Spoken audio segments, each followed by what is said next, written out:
Good evening. How are you? Good. And thank you for being here at RJ Julia Booksellers.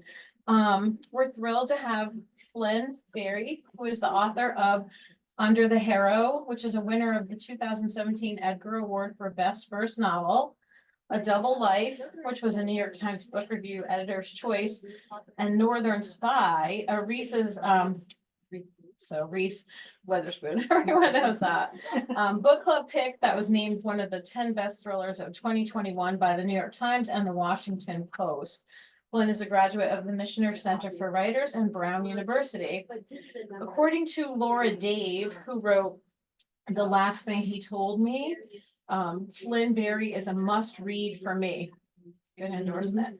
Trust Her delivers her trademark blend of riveting suspense and beautiful emotional depth. You will love this novel. So I think we are going to love this novel. And Flynn is going to be in conversation with our own Doreen Madden. She works here at RJ. I'm sure you guys are all talking amongst yourselves, but Doreen has been with the store since 2021, previously worked in marketing and publishing for several newspapers, including the New London Day and Hartford Courant. She loves to read and discuss books, and our patrons always love speaking with her about her latest recommendations. So let's give a warm welcome to Flynn. Thank you. Let me also extend a very warm welcome to our Julie Booksellers. Thank you so much for being here. So I had the privilege of being able to get an advanced reader copy of Trust Her. So it's everything that was described. It is a riveting page turner. So I'd asked you earlier, because I wanted to, in reading this and in complete candor, I did not read Northern Spy. So the main characters in here, Tessa and Marion, are also your characters in Northern Spy. So I asked you if this is a sequel of sorts, and how did you describe the two books?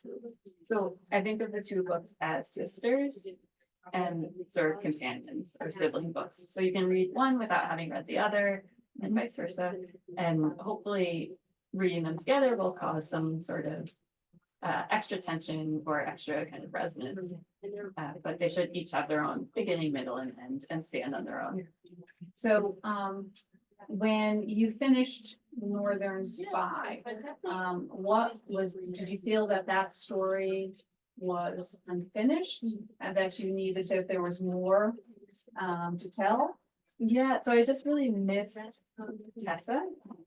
It felt like normally when I finish a book, I feel pretty relieved. I feel like I can kind of do laundry or errands or exercise maybe. And it feels sort of like this relief that you've met the deadline, the book has been sent in and it's off your plate. And with this one, I just felt this really strong grief and like I missed the characters and I was really homesick for Belfast and Ireland and Northern Ireland in particular, and really couldn't let go of Tessa. And so it was also the pandemic and I had a 2-year-old and a 3-month-old baby. So I was also kind of not, I was losing my mind in various ways. And one of the ways is that I just felt really adrift being without Tessa. And so I kept starting other ideas for novels. I think I started 7 books. And then Tessa kept kind of showing up on the page. The characters' biographies would suddenly match hers exactly. And her voice would come through. And finally, I just sat down and wrote a scene, which became the first scene in the novel of her driving through a wheat field to kind of get her out of my system. And then just kept wanting to find out what she would do next and what would happen next and stuff like that. So Marilyn, one of my colleagues here, asked, is there going to be a third? I would love to. I think I could have kept researching this book forever. I think anyone who has researched Northern Ireland, which I imagine a lot of people here have read about Northern Ireland in detail, knows that it is such a complicated and rich sort of landscape to be writing about, and the history is so interesting. So it felt like everything that I researched would lead to 10 different ideas for other novels that could be written. I'm trying right now to write a book set in the US, in DC, which DC is kind of cheating because it feels international to me. But yeah, I just find this particular subject matter really, really compelling and obsessive. Now, how many times have you been to Ireland? Into Northern Ireland? So I've been a handful of times. We lived in Belfast or visited Belfast for a long stay while I was researching the book when my son was 7 months old. And it was very surreal because I had a baby at the same age as Tessa's in the book. I was kind of tracking them at the same time. And I was shadowing someone who had her job at the BBC in Belfast. And I had, you know, her badge, like the badge that she would have been wearing on, and I was in the staff kitchen making tea. And it felt like I just sort of flipped into my novel, out of my regular life and into the novel in a way that was so satisfying. I think as a novelist, it's really surprising to me how much access people will give you if you tell them that you find their job interesting and you want to get it right. And you're writing about their story and you think their job is difficult and you want to understand it. And so I really was able to kind of shadow what Tessa's life would be. And then I went to Dublin to research Truster and ended up having like a meal inside the Irish Parliament's canteen for staff members, which also just felt completely bizarre that there are all these kind of circles that you think are closed. But actually, people like stories so much that if you say you're writing a story about it, they'll let you in. And would you choose to live in Ireland? I wonder if my mom's listening to this recording. Is Is your mother in Ireland? She is not, and Oh, if I okay. say yes, she Oh. will be calling the story. I would in a heartbeat, but our families are here, so my Okay. husband and I have family in the US. We have 2 little kids, so sort of separating that group isn't going to happen, but I do hope that I can sort of split time. One of the things I was struck by in the book was the beautiful descriptions of Northern Ireland and the things that Tessa so missed. And when she's living in Dublin and she misses about Northern Ireland, the seemingly everyday things, but the things that made her life there so rich. And this was in the midst of the troubles. So even in the midst of all that turmoil, there was such beauty that you were able to capture from that. Was that from research or talking to people or? Yeah, and also just being on the ground there and feeling kind of just enchanted by it. So for one of the research trips, we went to a town called Ballycastle, which I highly recommend, which is a small fishing village on the north coast. And you can drive out of the town and be on a kind of cliffside and then walk to this ruined fort castle and look back and there's a waterfall coming over the edge of the cliff into the sea. And it is so extraordinary. And there are places like that all over. There's a writer I really love named Carrie Doherty, who's Northern Irish. She's from Derry. She grew up during the Troubles. And she described how one way she sort of coped with all of the sectarian violence around her, which really affected her. She was bombed out of her house. When she was a child, they had to move several times. But she felt really connected to the landscape of Derry. And she has this idea that there are these thin places where the kind of veil between worlds is thinner, and that there are lots of those places around Derry and the north of Ireland. So there are these places where you go and you just feel something really evocative and powerful. I read that food plays a big part in the crafting of your characters. So knowing what they eat helps you understand them better, helps you write them. How does that work? So one of the things I do when I'm writing is kind of method act as much as I can for my character. Which means like I sprained my ankle a couple summers ago. There's a sprained ankle in this book. And I remember when it happened, I was thinking, oh, great, now I can write about this. Even while I was like in giant bruise, in a lot of pain. So I really want to know the physicality of the character in terms of what she's experiencing, whether it's getting an epidural or giving birth or being injured in some way. And then really, I want to know what they're eating constantly. And I will grocery shop for the characters to sort of get a sense of what they would buy and what they would gravitate towards. And I think Tessa and Marion really came into clearer focus when I figured out that Tessa loves cooking and that's a sort of control for her, that she can manage this and she can make something beautiful. And Marion orders takeout and she's working as a paramedic and she thinks that caring that much about food is kind of a class difference between her and Tessa. And then, you know, it's fun to sort of think which character has a sweet tooth, which one is really restrictive with food, who's kind of a hedonist, and to make their meals. It's also, I think, really nice when you have little kids to do your research on foot, kind of. So you feel like you're still writing, you're still in the world of the book, even if you're with 2 children in a supermarket, but you can still kind of do a bit of work.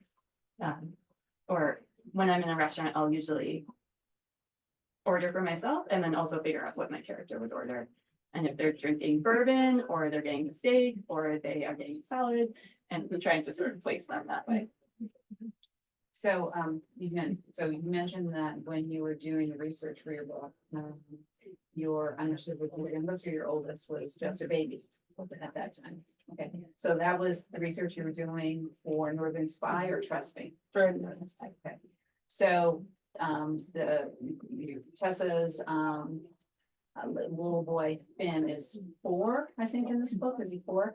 And your children are how old? So they're now 5 and 3. So similar age.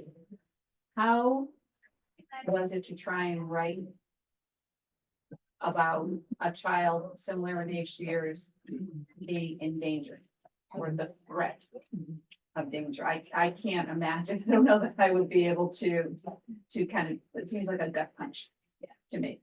I think there are a few things. One, I really wanted to write about motherhood, especially in the context of a thriller, because I remember reading when you're pregnant, your amygdala, which is your part of your brain that detects threat, grows and that never shrinks back down.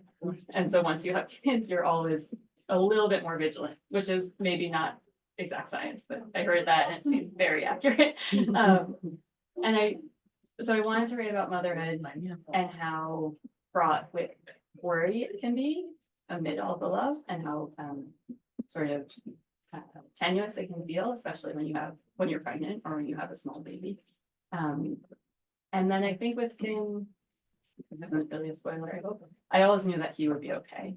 I think the threat that I was writing about more was if Tessa would be separated from him, which feels like, as a parent, my biggest worry that that nothing can happen to me now until they're 18, or until they have memories and they remember being loved, which is something that feels like a good kind of energy for writing, because it feels so primal and like I have to sort of express it or grapple with it somehow. Yeah, that feeling when your child is born, that you would kill for this child, and it is just to protect them. Can you guys just speak up a little bit? Can everyone hear? Yeah. Okay, good. Just want to make sure. Thanks. Seemed like we were talking. I'm slow usually or not whatever. quiet, so okay. Thank you. I'll try not to. One of the other themes that runs through this book between Tessa and her sister, between the sisters, Tessa and Marion, and their ma'am, Tessa's ex-husband, is a theme of forgiveness or lack of forgiveness, but that's really strong in this book, and kind of seems to direct a lot of their actions. Yeah, I think I wasn't necessarily doing this, but obviously all of the troubles and the Good Friday Agreement are about forgiveness. And there kept being these moments where there could be a ceasefire or a peace agreement, but someone had been wronged so much that they didn't want it to happen. And there is that resistance to forgiveness. And I think as a member of a family, I'm really fascinated by the way the people in families fight. My mom's one of 4 sisters, and I really find it interesting to watch them together and how they adore each other. They would do anything for each other, and they also will drive each other completely crazy and do things that the other finds hard to forgive. So I find that kind of stubbornness really interesting to look at. both on the political kind of scale and the small domestic scale. So the story seems very personal. In reading it, I get the impression that you're very invested in this story. Why is that? Yeah, it just feels like when I'm writing it, I want to feel like I'm writing someone else's diary. And it's someone else's confession. And I don't have a lot of interest in writing a memoir or bits about my own life, but I do feel like this is a way to take both the best and the worst emotions and then sort of make them into something different. So it feels safe because I don't feel like I'm exposed particularly. But I'm able to actually kind of turn things around and study them a bit more that way. And it also feels like a way of kind of recording the world around me, especially with the kids. Like I never kept a baby book. I'm not great at taking photographs, but I feel like if I look back at what I was writing down in notebooks, I can see my kids at every phase. So what is it that, without any spoilers or giving anything away, what would you like our audience to know about Trust Her? I think that it should be hopefully absorbing and that it should be fun in the sense that it is a mystery and there are several kind of big twists, which I loved writing because I didn't plan them out and then they sort of occurred to me as I was going. And I felt really betrayed or confused by what happened with those twists in a way that hopefully the reader will also enjoy. So you didn't have that all planned out, that evolved? Yeah, and it was really interesting writing it as a companion to the last book because I kept going back and thinking, does this actually work? And then seeing that there had been these kind of clues, like the characters were kind of doing their own preparation for it to happen in the next book. How long does it take you to write typically a book? I know you said one of them was during the pandemic, so that was not a time for everybody, I think, like. A little slower. It usually takes about a year to do the first draft. I write longhand and then I type it up. And then edit and do several drafts with my editor. It's probably 2 years total. Okay. And then I'm fascinated by the kind of the mechanics of it. Do you get typically a lot of comments back from your editor? I'm assuming it's a very close working relationship. Yeah. As to whether he or she wants you to change something or how much of a tussle is there usually? So I'm really lucky because I've had the same editor since my first book. And she has just a great kind of vision. And I feel like I never have to explain to her what I want the book to be. She knows. And then she has just this really wonderful understanding of plot and story and how to tease out different elements at different times. So yeah, we work very closely. So one of the things that we were talking about before we started was the various Irish phrases and terms that are in the book. And I tried really hard to look without Googling them, just to figure out in the context of the story. So I didn't know if there was gonna be like a compendium of like what this means or what that means, or is that, you said that there were even more that There's so many. that she had you take out? Yeah, that was actually one tussle. Okay. I love that slang, but there are moments when there's no context and there's no way of knowing what the character is possibly saying. They have 72 words for being drunk that I really like, and I really want to get in as many as I could and had to sort of trim them down. Yeah, there's sometimes when I was like, no, I have no idea what that, what that means. But is that, how did you come up with these? So I did a lot of eavesdropping when I was in Northern Ireland and kind of like taking notes. It's really interesting to listen to like teenage boys on a bus talking in these accents that I find adorable to them. They're speaking normally. And then I worked with a couple people from the BBC. One had a teenage daughter who sent me a list, like a notes app list of slang that she and her friends would use. And then, trimming it down. the bigger part. And part of your research, so in depth, was the handlers, the MI5 handlers, and how did you get into that world? Did they open up kind of like their? No. MI5 was open. I think I might have talked to a former handler, but I can't tell. I tried to apply to MI5. So on their website, you can start the process of applying. You have to be a UK citizen, so it's not real, but you can sort of fill out pages of questions and see what they're asking, which I recommend because it's me. I find that role really interesting because they say on their website, and where I was sort of drawn to for the title, that the most important thing a handler can do is cultivate a relationship of trust with the source. And that sounds good in theory, but then in practice, what does that look like? Is it offering money? Is it offering an emotional support that is maybe beyond the boundaries of what should be happening in that relationship? And how do you actually get someone to trust you with their life and to betray their family or their community? And how messy that could get, I find really interesting. Especially if it's two people who have a kind of natural affinity, like Tessa does with her handler, where she feels like if they had met at a party, they would have liked each other. They would have been able to speak to each other easily. They would have been attracted to each other. And then what is that like when you have those people where they each want something from the other? And they have a lot of reason to not trust each other. And the consequences for betrayal in this world are dire. Even what might seem like a very, innocent kind of thing, but is, like, I'm thinking of, I'm not sure if it was something, I think it was in the book that you talked about, whether a young girl actually spoke with a British soldier, or, like what would happen to them, literally being, having their hair shaved and being tarred and feathered. Yeah. For that indiscretion, I should say. Yeah.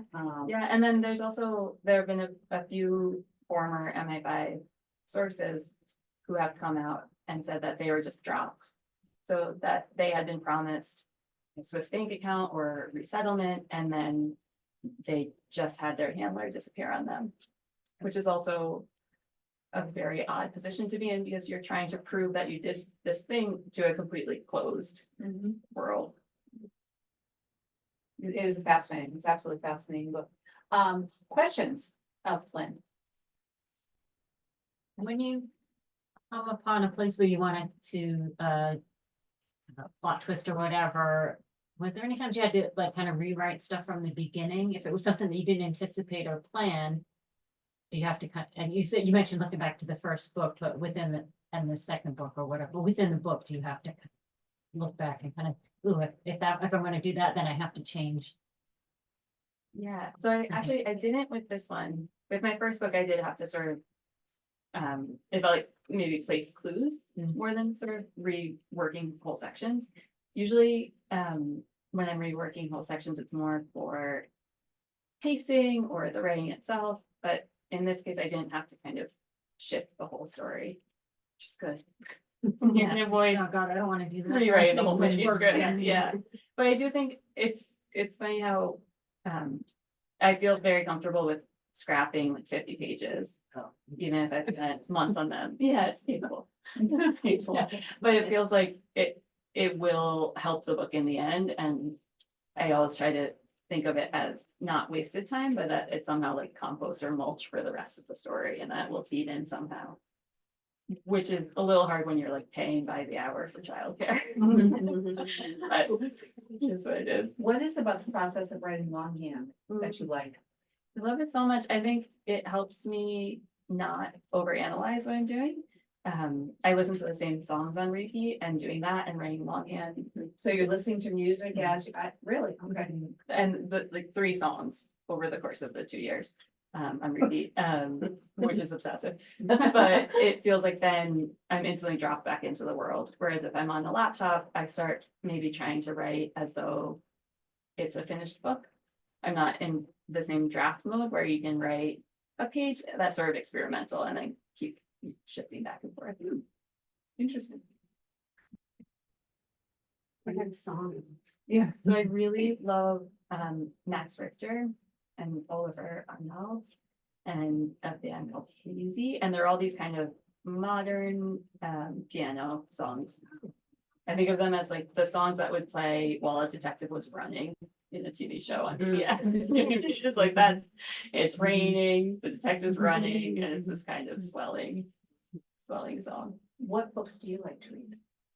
I like reading everything. I really do. I feel like really lucky in that there's so many wonderful books in my genre, which I love to read. There's so many wonderful thrillers and mysteries. And then I also read a lot of literary fiction. Lately, I've been reading a lot of books where I just want two people to kiss, which I haven't really read that much of before, but sort of as research to see like, how do you actually get a reader to want something to happen or to really want two characters to do something or not do something, which I think you see a lot in romantic comedies.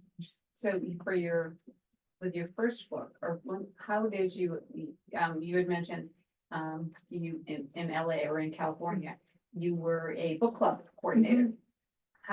Were you always thinking, I want to be an author? During that time? Okay, so Which also was very alarming because I was facilitating book clubs while writing Northern Spy, and my book clubs were vicious. Savage. And I would bring in a book to them that I cherished and thought was incredible and a masterpiece. And sometimes they would agree, and a lot of times they didn't. And I think that actually was a good training as a writer to know that you can't try to please everyone and it's okay. And that even the same book with one group on Tuesday would land very differently than the same group on Thursday, or a different group on Thursday. And that's all beyond your control. There's no accounting for other people's tastes as readers.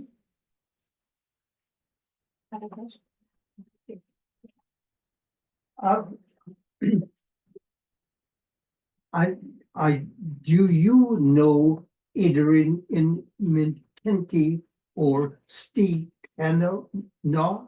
Yeah, so I did an event with Adrian Macinty, and I really like his book. I don't know Steve Cavanaugh, but I want to read them. Do you like them? Yes, I like you too. Yeah, Adrian McKenzie is great. He has a series of police procedural set in Belfast. Yes. Really good. Sean Duffy, and I think he has a new one. I think after 10 years, and liking thriller novels, not detective novels. Yeah, it's interesting too, because when I did the event with him, he said that when he first started writing the Duffy novels, his publisher said that writing about the Troubles was sort of box office poison and not to do it. And that which is interesting. It feels like in literature, you sort of have a necessary window before people are willing to read about something. Like now we can read lots and lots and lots of books about World War II in a way that probably wasn't the case in 1940. And so I'm sort of waiting for like all of the COVID novels to arrive in 2040, whenever, and sort of come to terms with it enough that they can see it fictionalized. are you gonna write one of those? No. And why did you pick this venue to kick off your book? Is just released today, right? Yeah, it was. Thank you. Yeah, I'm delighted to be here. So RJ Julia, I've done virtual events with, and I also just know its reputation as an independent bookstore in the community. Thank you. Can I say that? I feel like you can't pick your favorite child, but We you know, appreciate that. Thank you. its reputation is massive, and I know how much it supports writers, and I'm also really glad to be in person because my last virtual event that I did was for a writer for her book launch. And while I was on Zoom in my kitchen, a bat started circling in the kitchen. I started ducking on the Zoom book launch live. Well, that Which was is not great. That was perhaps one of the only funny things that came out of COVID were all of those, the things of people walking, you know, half dressed behind someone's business or whatever that was, like all those bloopers. Other questions? You were saying how closely you work with your editor. Does an editor work with, or like, how many authors is an editor reading at the time and working with? Yeah, It just must be kind of difficult to. Mhm. I think the way my editor works is that she has. No, I think she's usually working on one manuscript at a time. And really intensively working on it. And then her other authors will be publishing a book. So she'll also be running the kind of publicity for that, or she'll be reading submissions for books coming in. But it's funny because I think editors and agents are brilliant at making you feel like you're the only person that you're working on. Yeah. So I actually don't know how many a year. I guess she has about 3 a year that she's really heavily editing and working on. But she makes it seem like this is her project too. So it's very collaborative. Yeah. So for any of our would-be authors, the first step I think is probably getting an agent, who then would then shop that around to various publishers, right? Yeah. Yeah, and I think with agents, it is really important to get someone who has the same vision for your career as you do and that sort of sees what you might do for your next book and your fourth book and your fifth book. Has a kind of long-term thing. Other questions? Flynn? No? Well, Flynn, thank you so very much. We so appreciate your time. We appreciate you kicking off the publication of your latest book, Trust Her, here at our J. Julie Booksellers. Thank you so very much. Thank you.